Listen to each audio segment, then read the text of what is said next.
Hi ಗೆಳೆಯರೆ, ಎಲ್ಲರಿಗೂ ನಮಸ್ಕಾರ.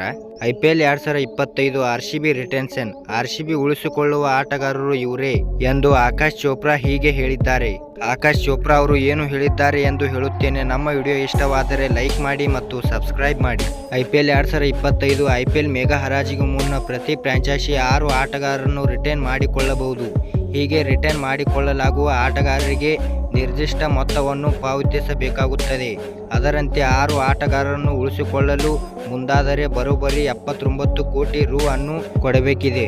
ಇಲ್ಲಿ ಮೊದಲ ಆಟಗಾರನಿಗೆ 18 ಕೋಟಿ, ಎರಡನೇ ಆಟಗಾರನಿಗೆ 14 ಕೋಟಿ, ಮೂರನೇ ಆಟಗಾರನಿಗೆ 11 ಕೋಟಿ, ನಾಲ್ಕನೇ ಆಟಗಾರನಿಗೆ 18 ಕೋಟಿ, ಐದನೇ ಆಟಗಾರನಿಗೆ 14 ಕೋಟಿ ರು ಹಾಗೂ ಆರನೇ ಆಟಗಾರನಿಗೆ 4 ಕೋಟಿ ನೀಡಬೇಕಾಗುತ್ತದೆ.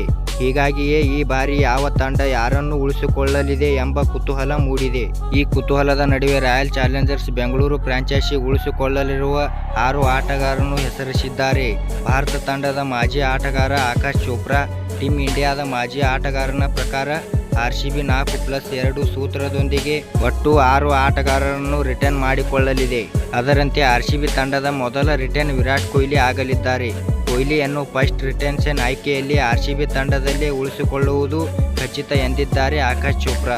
ಇನ್ನು RCB ತಂಡದ ಎರಡನೇ ಆಯ್ಕೆ ಕ್ಯಾಮರೂನ್ ಗ್ರೀನ್. ಆಸ್ಟ್ರೇಲಿಯಾದ ಆಲ್ರೌಂಡರ್ ಗ್ರೀನ್ ಅವರನ್ನು RCB ಬಿಡುಗಡೆ ಮಾಡುವ ಸಾಧ್ಯತೆ ಇಲ್ಲ.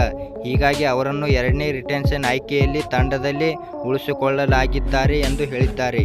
ಮೂರನೇ ರಿಟೆನ್ಷನ್ನಲ್ಲಿ ಯುವ ದಾಂಡಿಗ ರಜತ್ ಪಟಿದಾರ್ ಆಯ್ಕೆಯಲ್ಲಿದ್ದಾರೆ. RCB ಪರ ಅತ್ಯುತ್ತಮ ಪ್ರದರ್ಶನ ನೀಡಿರುವ ಕಾರಣ ಪಟಿದಾರ್ ಅವರನ್ನು ಬೆಂಗಳೂರು ಫ್ರಾಂಚೈಸಿ ಕೈ ಬಿಡುವ ಸಾಧ್ಯತೆ ಇಲ್ಲ ಎಂದು ಚೋಪ್ರಾ ಹೇಳಿದ್ದಾರೆ. RCB ಫ್ರಾಂಚೈಸಿಯು 4ನೇ ಆಯ್ಕೆಯಲ್ಲಿ ವೇಗದ ಬೌಲರ್ ಎಸ್ ದಯಾಳ್ ಅವರನ್ನು ಉಳಿಸಿಕೊಳ್ಳಲಿದೆ ಎಂದು ಆಕಾಶ್ ಚೋಪ್ರಾ ತಿಳಿಸಿದ್ದಾರೆ. ದಯಾಳ್ ಅನ್ಕ್ಯಾಪ್ಡ್ ಆಟಗಾರನಾಗಿ ಕಾರಣ RCB ಅವರನ್ನು ಅನ್ಕ್ಯಾಪ್ಡ್ ಪಟ್ಟಿಯಲ್ಲಿ ರಿಟರ್ನ್ ಮಾಡಿಕೊಳ್ಳಲಿದೆ. ಇನ್ನು RCB ಫ್ರಾಂಚೈಸಿಯು ಮೊಹಮ್ಮದ್ ಸಿರಾಜ್ ಹಾಗೂ ವಿಲ್ ಜಾಕ್ಸ್ ಮೇಲೆ RTM ಆಯ್ಕೆಯನ್ನು ಬಳಸಲಿದೆ.